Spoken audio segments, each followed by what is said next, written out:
¿Cómo cantar la canción del Señor en tierra extraña? Lección 5 para el 3 de febrero del 2024.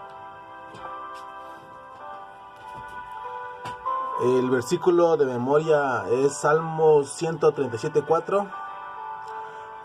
¿Cómo habíamos de cantar canción del Señor en tierra extraña?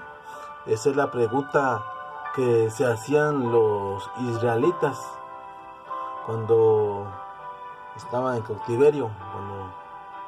La fe bíblica implica a menudo tanto incertidumbre y suspenso como confianza y afirmación.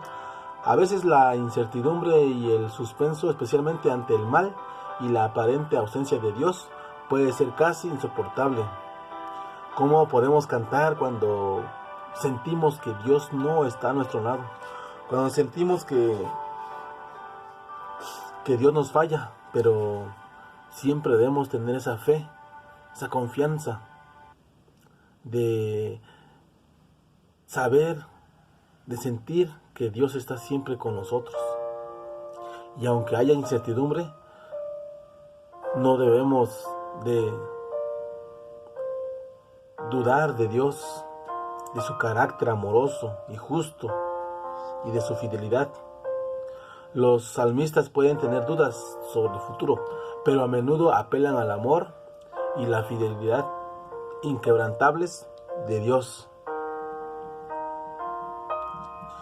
En el Salmo 79:10 dice: porque dirán las gentes, ¿dónde está su Dios?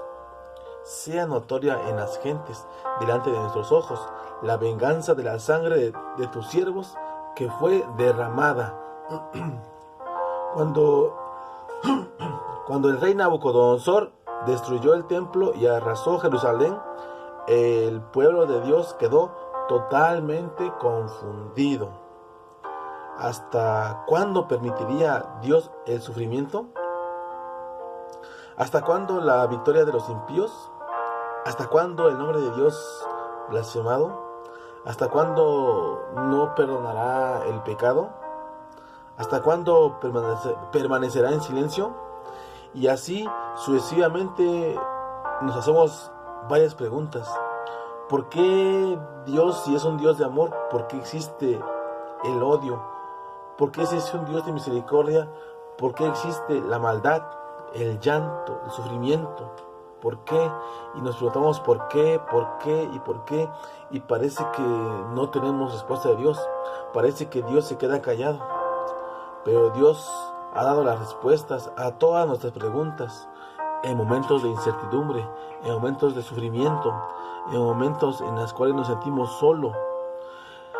Y esas respuestas las podemos encontrar en la Biblia. Y si el pueblo de Dios era destruido, ¿dónde quedaba la honra del nombre de Dios? La única solución que el salmista ve es que Dios venga a su pueblo y destruya a sus enemigos, como lo había hecho ya en el pasado. Consciente de que el pecado los había llevado a esta situación, pide a Dios que escuche y recuerde su pacto, perdone el pecado, quite el sufrimiento y actúe en favor de su pueblo. ¿Por qué permite Dios que sufran los inocentes? Salmos 88:3 dice: porque mi alma está hastiada de males y mi vida cercana al Seol. Yo en lo particular, pues sí, veo tanta maldad, veo tanta corrupción, veo tanto sufrimiento, llanto, que ya no quiero que exista eso, ya no quiero ver eso. Y a veces hasta nos involucramos en actos como de ese índole, y sin querer, de repente, y tal vez formamos parte de esas actitudes también, esos comportamientos, sin las cuales no debemos de hacerlas, no debemos de repetirlas. Si en caso nos hemos involucrado en eso, debemos esperar en que Dios nos va a librar de todo mal. Y Dios quiere servir a su pueblo, y lo ha hecho, pero nosotros somos los que debemos servir. Y la realidad es que los justos también sufren como los demás. ¿Cuántos personajes de la Biblia, siendo justos, sufrieron? Este caso de Jacob, de José, de Juan el Bautista, de Juan, de Pablo y muchas personas más. Hoy en nuestros días también sufre el inocente, sufre más el humilde que el rico. Y estamos en un mundo lleno de maldad, un mundo lleno de pecado, pero pronto eso llegará a su fin. El salmista enfermo espera la muerte y no comprende por qué Dios no responde. Incluso acusa a Dios de ser el causante de su enfermedad y dolor. No hay en el Salmo 88 mención alguna de los pecados que podrían haber causado su enfermedad. En realidad su sufrimiento no deriva de ningún pecado propio. Esta realidad hace del sufrimiento algo difícil de entender, inexplicable. Solo hay una solución: clamar a aquel que controla todo y esperar a que Dios en su momento Él actúe a su debido tiempo. En el momento preciso, en el momento exacto, Dios es el que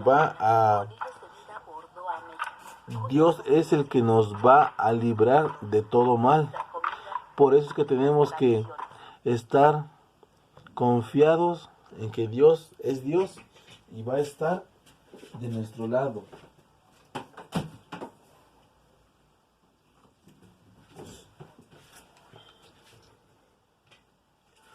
Ok, ahora vamos a pasar a la siguiente parte. ¿Por qué Dios no pone fin a nuestro sufrimiento actual? Todo tiene solución, todo tiene su razón de ser, incluso la muerte. Algunas personas dicen, todo tiene solución menos la muerte, y no. Dios tiene las llaves del Hades, Dios tiene la llave del Seol, y Él tiene también la solución a la muerte. Cansado estoy de llamar, mi garganta se ha enronquecido, han desfallecido mis ojos esperando a mi Dios. ¿Hasta qué punto el salmista siente la lejanía de Dios? ¿Cómo responde ante la aparente ausencia de Dios? Él dice, es como un ciervo que no encuentra aguas para beber. No se calla, persiste en la oración. Está angustiado, herido, sin ganas de vivir. Se autoexamina, declara su amor hacia Dios. Está seguro de que Dios no callará para siempre. Y el salmista dice, le parece vivir en un desierto como el pelícano, el búho o el pájaro solitario. Se siente hundido en el cieno, sin poder hacer pie, sin socorro de parte de Dios. Los salmos demuestran que la comunicación con Dios debe continuar independientemente